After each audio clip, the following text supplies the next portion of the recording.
Bonjour mes petits dinos, j'espère que vous allez bien. Eh bien voilà, j'ai commencé une série, c'est Blodsuffer, c'est en suédois ça, donc je ne saurais pas vous le prononcer correctement, ou sinon Blood Sacrifice. Donc voilà, je vous mettrai les deux titres là. Eh bien c'est une série suédoise, j'ai à peine commencé 3-4 minutes que je suis déjà happée par la série. C'est tout de même formidable que ni les Américains ni les Français n'arrivent à faire des séries qui vous happent aux premières secondes. Bon, bien sûr que ce sont toujours des séries policières. Moi, j'aime bien toujours les séries policières. D'ailleurs, parfois, je dis toujours que je serais bonne pour être commissaire parce que je connais quasi toutes les lois dans tous les pays.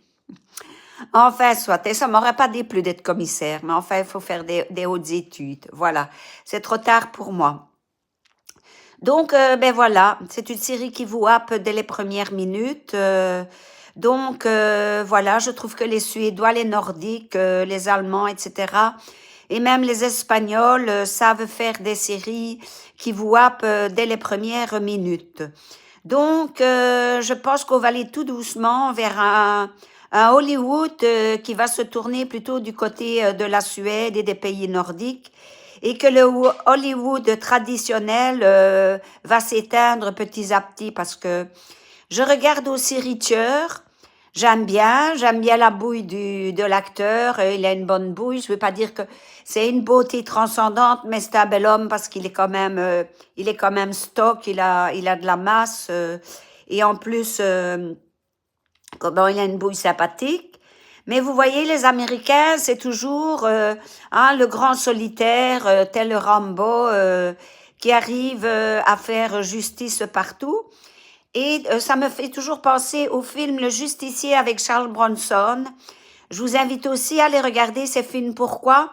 Parce que c'est basé sur une histoire vraie. Il y a réellement eu, dans les années 80, un justicier comme ça qui tuait, donc comme ce monsieur qui a été condamné à 17 ans de prison, qui tuait des malfrats, des ordures, des monstres, des tueurs, etc.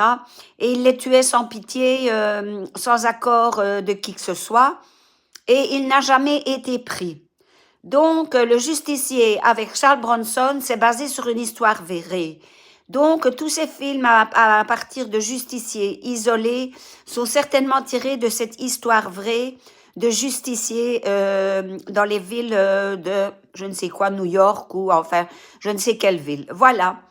Allez, Bloodsucker, regardez, vous allez être pris direct.